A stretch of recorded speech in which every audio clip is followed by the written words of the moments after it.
বাংলাদেশে ধর্ম অবমাননার নামে হিন্দুদের হত্যা এবং নানা ধরনের নিপীড়ন দীর্ঘদিন থেকে চলে আসছে। সর্বশেষ যে ঘটনাটি ঘটেছে ময়মনসিংহে দীপু দাস নামে এক যুবককে জীবন্ত পুড়িয়ে মারার ঘটনা ঘটেছে এবং অভিযোগ করা হয়েছে সে নাকি ইসলাম অবমাননা করা হয়েছে। ইসলাম অবমাননা বলতে বোঝানো হয় কেউ যদি কোরআন শরীফে যা লেখা আছে তা উল্লেখ করে এবং কেউ যদি হজরত মুহাম্মদের জীবন সম্পর্কে কোনো সত্য ঘটনা উল্লেখ করে, এইগুলোকে বলা হয় ধর্মের অবমাননা অথবা মুহাম্মদের প্রতি কটূক্তি। কোরআন শরীফ কোনো গোপন গ্রন্থ নয়।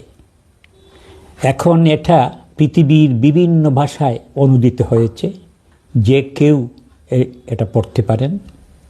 আর নবীজির জীবনও গোপন কিছু নয়, তার জীবন নিয়ে অনেক বই বেরিয়েছে। কিন্তু বিস্ময়ের ব্যাপার হলো যে কোরআনের কোনো উল্লেখ করলে নিপীড়নের মুখে পড়তে হয়, মুহাম্মদের জীবনের কোনো ঘটনাকে উল্লেখ করে সেটাকে কটূক্তি হিসেবে বিবেচনা করা হয়। তো দীপুচন্দ্র দাসের মৃত্যুর ঘটনা দেশে এবং বিদেশে তুমুল সমালোচনার ঝড় তুলেছে এবং এরই রেশ ধরে পশ্চিমবঙ্গের একজন বিধায়ক অসীম সরকার মন্তব্য করেছেন যে দীপুচন্দ্র দাসের মৃত্যুর জন্য কোনো ব্যক্তি দায়ী নয়, দায়ী হচ্ছে কোরআন শরীফ। কারণ এই নির্দিষ্ট আয়াতের উল্লেখ করে বলেছেন তিনি, এখানে বলা হয়েছে যে হিন্দুকে হত্যা করবে সে বেহেশতে চলে যাবে। সুতরাং এটার জন্য দায়ী হচ্ছে কোরআন শরীফ। অসীম সরকারের মন্তব্যের পরই পশ্চিমবঙ্গের বিভিন্ন অঞ্চলে মুসলমান সমাজের পক্ষ থেকে বিক্ষোভ প্রদর্শন করা হচ্ছে, তার শাস্তি বিধান, তার ফাঁসি ইত্যাদি দাবি করা হচ্ছে।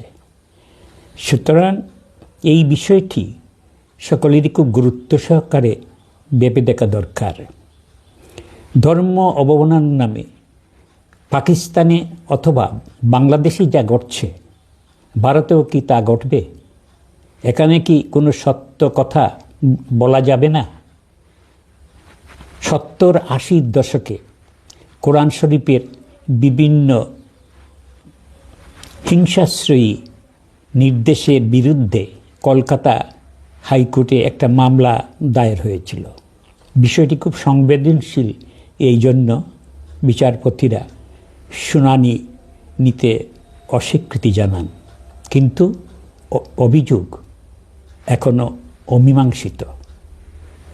দীপুচন্দ্র দাস ঘটনা কেন্দ্র করে অসীম সরকারের বিরুদ্ধে যে আন্দোলন এবং সরকার এ ব্যাপারে কী ভূমিকা নেয়